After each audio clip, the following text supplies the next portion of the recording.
through this. Yes, I am not a politician. Although it's interesting to hear politicians say don't trust politicians.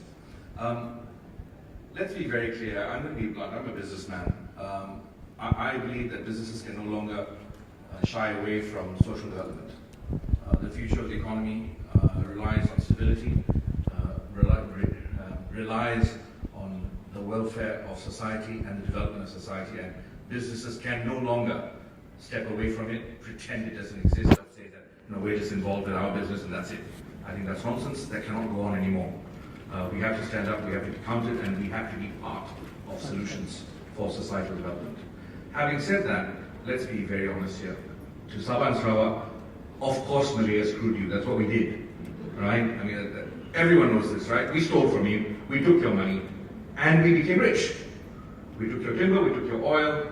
It's what we did, right? That's what Malaysia was built on, your wealth, okay? There's no question about that. But let's go back though. You kept electing a government that kept allowing it. Okay, so you got to look for what it is. All right. So, having said that, what's the way forward? For me, very simple. I go to Sabah and Sarawak and I see the Malaysia I grew up in when I was a kid, where people really didn't look at their individual races as something critical. They all look at each other together. There were no issues, there were no religious issues. I go to Sabah and I want to go to a temple, the Malay driver is taking me there and walking me in and telling me about the priest there. And then he tells me that, he sings in a choir at a church, although he's a Muslim, simply because he has a good voice and his friend asked him to join. Now, this is not something that we would think of in Peninsula Malaysia, right? We are independent now. Malaysia.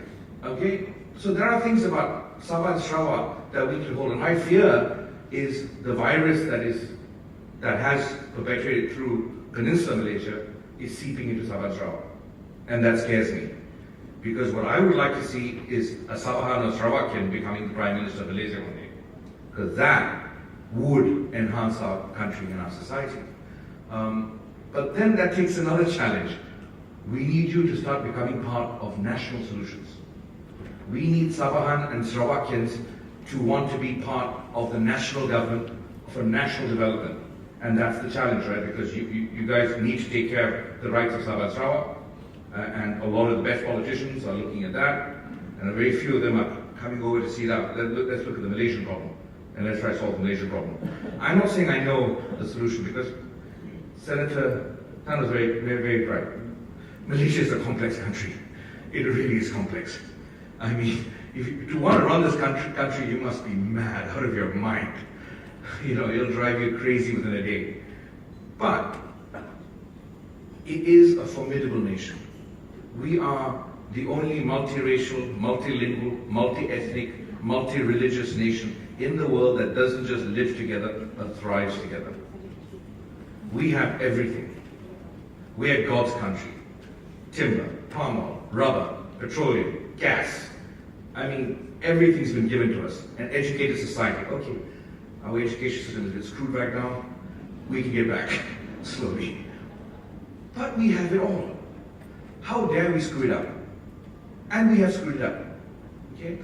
Someone came up to me and said, Vinod, you've been a part supporting the opposition for 20 years. You've been a businessman that's taken all the hits for the opposition. But now you support Tun Mahathir as Prime Minister. And you've attacked Tun Mahathir before. You're Dr. Sri Rahman Ibrahim's friend. How can you suddenly turn around and suddenly say this is okay? Okay, let me try and explain this situation again. Because first, you can't get everything you want. Society seems to think that politicians must be everything they want. That a good leader is everything they want. To get everything you want, that person that you're supporting must be either schizophrenic or bipolar. Alright? He's short, fat, thin, tall, white, blonde hair, black hair, and a combination of Hindu, Islam, and Christian. All in one. It ain't gonna happen. Politicians are politicians, leadership is leadership. We take the best that we can get and we see how they evolve. But with Tun Mahathir, for me as a businessman, I look at it very practically. Yes, I criticized him. I still hold him responsible for the destruction of my society back then, whether it's the judiciary or the civil service or the education system, which Dr. Anwar also had a role in. Then, But people change, people look at their mistakes and they want to change things. Now for me, it's like we have a nice house, but suddenly we see the ceilings cracking, the foundation shaking, the pillars, bed sliding, and you say, oh gosh, what are we going to do? And you get a new contractor to come in, and the new contractor says, sorry mate, you all have to move out, we're going to tear the house down. And you're going to be out, we don't know what we're going to do, we're going to tear the whole house down. Or the original contractor comes and says, yes, I know I screwed you a little, I put some cheap cement over here, I didn't really spend the money I'm supposed to spend on the ceiling over here, I know exactly where I cut corners, but I know I was wrong, I want to fix it. And I know exactly how to fix it. Because you know what? I know exactly where the problems are, because I was part of it. And that's what I see happening now. Someone that was part of the problem has realized that the new Malaysia requires a fix and a change, and realizes I'm going to fix it. And so for that reason I accept it. And he's done that so far. And he's done a good job of it so far. Do I agree with everything he's done? Of course not. No businessman would. We'll always see a difference. But that's the process. But here's the problem right now when I see how people speak, and when they see reformist politicians and they see new members of parliament, there is an expectation of change that is so unrealistic that I don't get it. It took 30 years to get us to the mess we're in. Well, Najib accelerated by 10 years more than anyone else. But we're in the mess we're in, and it's not going to be solved in 6 months or 1 year. It's impossible, and it's ridiculous. Right? We cannot change, we cannot fix everything suddenly. It's going to take time. And I think that's where the realistic approach has to come from politicians, where the people have to be told, bluntly, these are the things that have to happen, and it's going to take time. We thought we could do a lot, we can't, because heck, we're not going to change. And the base problem I find that I would like our politicians to deal with is race-based politics. Because race-based politics is at the heart of everything that's wrong with us. Because it's fake. It's created. Why do I know it's created? Because I've got to kampungs, I go to villages. That's no problem. The problem is created when fear and ignorance is pushed.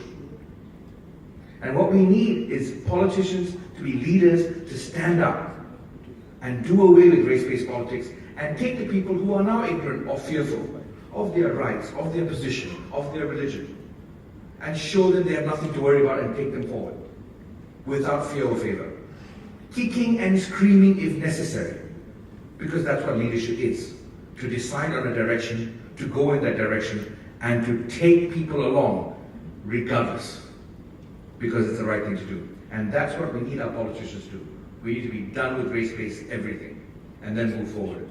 I think I've spoken too much, but thank you very much. Thank you. Thank you.